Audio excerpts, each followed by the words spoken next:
Hi guys, welcome back to another video. If you're new here, welcome. My name is Linnell, stay-at-home mom here in Alberta to two girls, soon to be three. We don't know the sex of this baby, so we don't know if I'm adding another girl to the mix or if it's gonna be our first boy. But I did a first trimester, a second trimester update, so I feel like it's only fair that I do a third trimester, and I'll possibly do one for postpartum as well, a fourth trimester.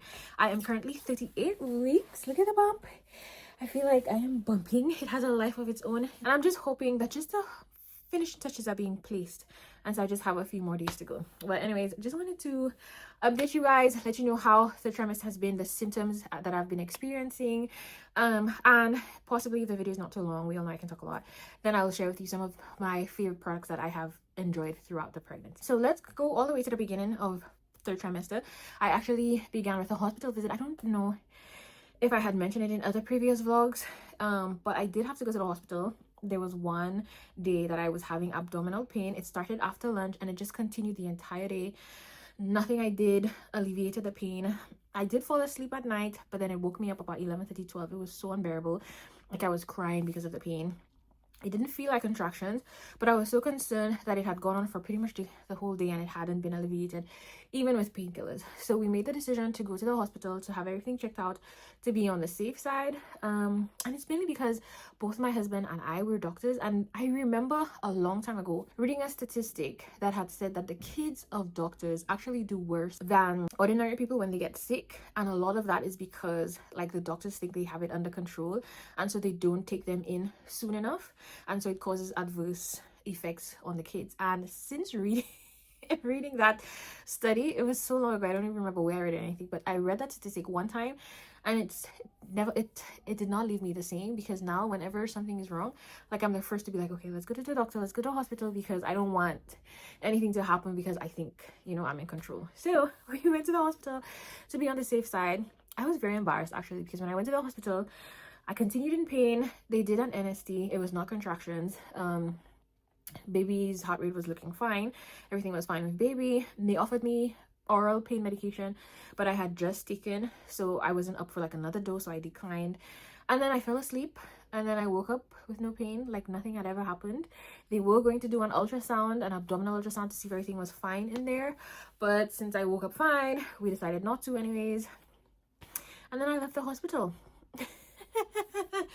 It was very strange. It was very strange. But yeah, that's how third trimester started. And the other thing that I started experiencing in my third trimester, the beginning of my third trimester, was extreme palpitations. And I say extreme palpitations because I had palpitations in the first trimester and the second trimester. It's normal, it's not too much of a concern, but like at 29 weeks or so, like it was horrible, to the point where after, it always came like after breakfast, like after I was finished eating, I would get like really bad palpitations where I needed to lie down because I didn't feel comfortable being on my feet. And I'm not sure if it was because, it wasn't because I was dizzy or anything. It was just, I don't know, palpitations is just not a nice feeling. It's not a nice feeling. And so I needed to lie down, and I would have to lie down for like an hour and a half, sometimes 2 hours, for it to settle down and for me to continue throughout my day. So I went through like a process of elimination to see if maybe I was doing something that was triggering it and making it worse. And I used to work out, lift weights. So I stopped that. It continued. I used to drink tea, which doesn't have much caffeine, but I wondered if maybe the tiny bit caused that. Then I also drank decaf coffee sometimes, and I wondered, okay, maybe I have a botched bottle of decaf and then it does have caffeine. So I stopped that, but it just continued. It just continued, and I don't know. And it just continued for like weeks. I would say maybe like 3 or 4 weeks, and then it has been tapering off. I still get them, but definitely not as bad as that 3-4 week period between 28 to 32 weeks. I got reflux in the first trimester. In the second trimester it was fine, but then in the third trimester it arose again, and then I've been taking Tums, like it's on my bedside table. I have to take it every single night because it's just unbearable if I don't. And then the other thing that I experienced that I really did not like, still don't like it because I still get it, is the pelvic pain. Oh my gosh, it's so bad. Luckily it's not constant, so it's not like I'm dealing with pain constantly through the day, but like you just never know when it's gonna come. Like let's say you're walking and you just slip a little bit and your legs separate a little bit.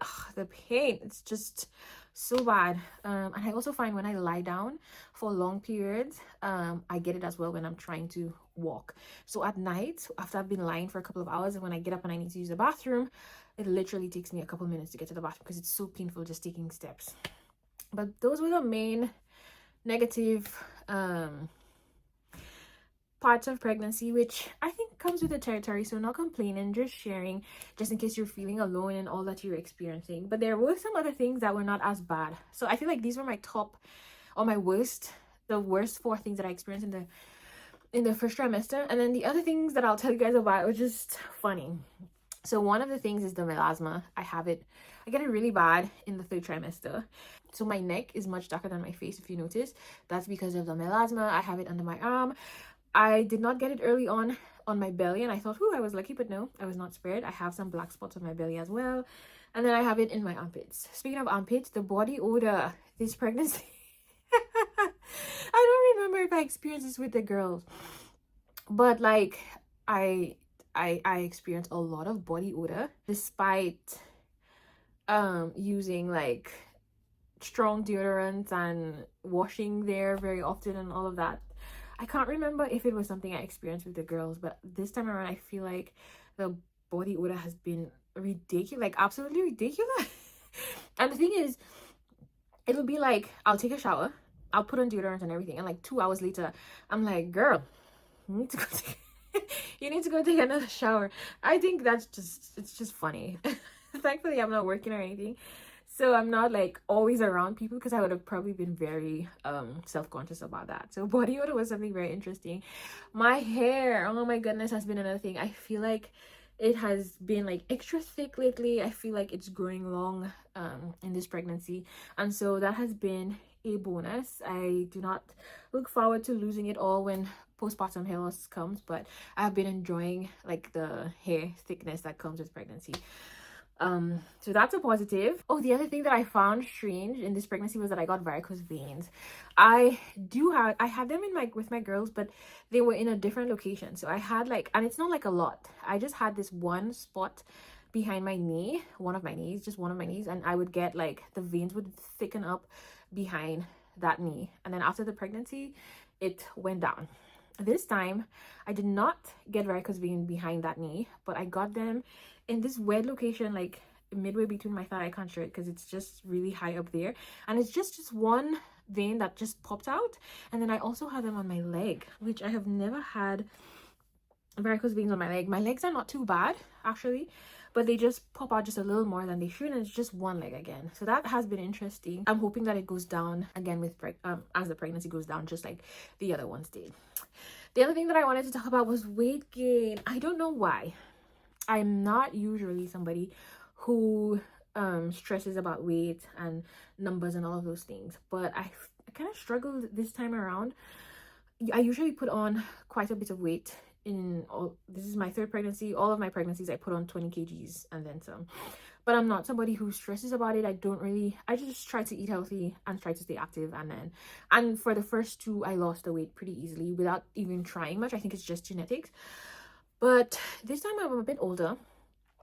I'm gonna be 34 this year, and I know a lot of people talk about like when you're pregnant in your 30s, especially like your mid-30s thereabout, like it's just so much harder to lose the weight. And so that's been in the back of my mind, and I've just been very concerned that I'm gaining too much weight, and then when I have the baby it's not gonna leave and blah blah blah. You guys know the struggle. So that's different for me because I'm not usually obsessed with my weight and numbers and things like that, but it's been something that I've been processing these last couple of weeks. Like I keep thinking about, okay, like I'm already looking forward to giving birth to the baby so that I can start going on walks and working out and stuff like that, which is not usually me. So I don't know, I'm glad that I recognized that I've been feeling that way, so now I can pray about it and ask God to help me focus on important things, and not that it's silly, but you know, I just don't want that to be my focus. I have 2 beautiful girls who look up to me, and I don't want them to see me obsessing over weight and how fat I am and any of those things. So that's something I need to work through as baby comes. Besides that, I've been feeling good. I am tired though. The belly's heavy. I feel big. Everybody's asking me if I have twins in there because I look big, I guess. My belly looks big, but baby has definitely dropped. Yeah, so that is like a summary of the things that I have been experiencing in the third trimester. I did an ultrasound when I was 37 weeks, I want to say. If I was not exactly 37 weeks, I was probably just a couple of days before 37 weeks, and baby was 3 kgs. Baby was head down, engaged, and previously we had thought that baby was OP, meaning that the face was facing my belly, but they flipped. We were praying for that, and so now baby is now AO, which should be good because usually OPs are usually associated with a longer delivery, a longer labor, painful labor, especially back pain. So hoping that because baby flipped, that will no longer be the case. So baby's flipped. Baby is 3 kgs. That was the 45 percentile, which I'm glad about. I was also concerned that I would have a very big baby because my first was 7 pounds, my second was 8 pounds, and the general rule is that as you have more babies, they get bigger. So I was like, does this mean I'm gonna have a 9-pound baby? But baby seems like a regular size, I guess. So I'm hoping that, you know, they don't get much bigger. But besides everything, I know that I'm going through a list of all of my symptoms, so it sounds a lot of negativity, but for me this is all part of the pregnancy. I know a lot of people say they enjoy pregnancy. I'm not one of those. I enjoy the babies but I could do without the pregnancy. I will not miss it, but it's just, you know, I see it as just part of the process, and I'm very grateful. I think that even with all of those symptoms, my pregnancies are very low risk. They have been uncomplicated, and I thank God for that. That is a privilege and a blessing that I think a lot of people don't appreciate because it's so hard. The pregnancy is so hard, but there are people who go through so much worse when they're pregnant, life-threatening diseases. Some of them have to be hospitalized for weeks on end, and some of them, their babies are in danger. Sometimes they are in danger. Pregnancy is a lot. Like, it can go south really bad. So if you're one of those who, like me, you have a lot of symptoms but your pregnancy is relatively uneventful, give thanks to God, because pregnancy is a dangerous business, quite frankly. But yeah, my midwife has been great. I must say though, I had to get used to the more conversational style appointments, whereas I feel like when you see a doctor, it's very medical. They ask you a lot of questions, but I feel like with my midwife, it was more conversational, and most of the medical information, if I wanted it, I had to ask for it, which is not bad in itself. I just had to get used to it, especially because of my medical background. But I enjoyed that though, because it can feel, you know, kind of, I don't know, sterile when you go see a doctor and they're just like boom, boom, boom, boom, and then the appointment is done in like 10 minutes. But being able to sit there for like 30 minutes and chat is nice. And then I thought she was so lovely with the kids. All my girls went to all of my midwife appointments, and she let them use the Doppler to check on baby. She let them measure my belly sometimes. She conversed with them, answered their questions and stuff, and I really enjoyed that. I didn't feel, you know, like shy having my kids tag along with me. So that was good. In terms of expenses, here in Canada, healthcare is free. I haven't had to pay for anything thus far. I've had an ultrasound, I've had a vaccine, a Tdap vaccine, I have seen my midwife, and all of that has been, the hospital visits that I had, they were also cost free for me. So that has been also nice. I did labs as well. The only thing that they recommended for me was an RSV vaccine, which is not free. I think it costs $300. I opted out of that, but if I had wanted the RSV vaccine, I would have paid $300, I believe. But other than that, I have not had any complaints with my midwife or with the medical system here. When I went to the hospital, I went to 2 different hospitals on 2 occasions, and I enjoyed the service that I got there. There was one that in my opinion was superior than the other. One of them, the place was full, and I understand coming from that profession, so it was like business, like, okay, you're here for this, let's do this, blah blah blah blah, and like done. So it kind of felt like cold, but not like they were rude or anything like that. It just felt like they were down to business, you know. And I understand, because it can get busy sometimes, and you just need to get done what you need to get done. And then the second time I went to another hospital, it was a lot more slow paced. There was a lot more conversation, a lot more reassuring, a lot of They were very friendly, and I really liked that experience, and I was like, okay, I'm definitely delivering there. But then I don't have like complaints per se. That has been third trimester. If you are in the thick of it, do not worry, give all your anxieties to God. Bear it with grace. I know that it's difficult, especially if you're in a situation similar to mine where you are growing an entire baby, but you are also taking care of 1, 2, 3 other babies on your own because you're a stay-at-home mom and dad is at work, and maybe you're not very close to family. It is challenging, but do not grow weary, and I pray that God continues to give you the strength to carry on your pregnancy, and that it will be. So without further ado, let's get into some of my favorites, things that I have enjoyed in the last trimester, things that I have enjoyed all throughout this pregnancy, and things that I would recommend. My recommendations are actually very minimal. I know that a lot of people get a lot of things during pregnancy, like pregnancy pillows and all of that, but I don't know, I don't seem to need all of those things, and so I have very few things to show you guys here. And number 1 on the list is Tom's, my best friend. Like I told you guys, during first trimester and now in the last trimester, I have really had really bad reflux, and so most of the times I've had to take this is actually my 3rd bottle because I took it all throughout first trimester. I had a break in the 2nd trimester, and now I'm back to taking it almost every night in the 3rd trimester. It's over the counter, but of course you need to speak to your physician or your care provider before starting any medication. I've really enjoyed that. Then in terms of the belly, everybody I know is worried about the belly in terms of stretch marks and that kind of thing. That doesn't really worry me.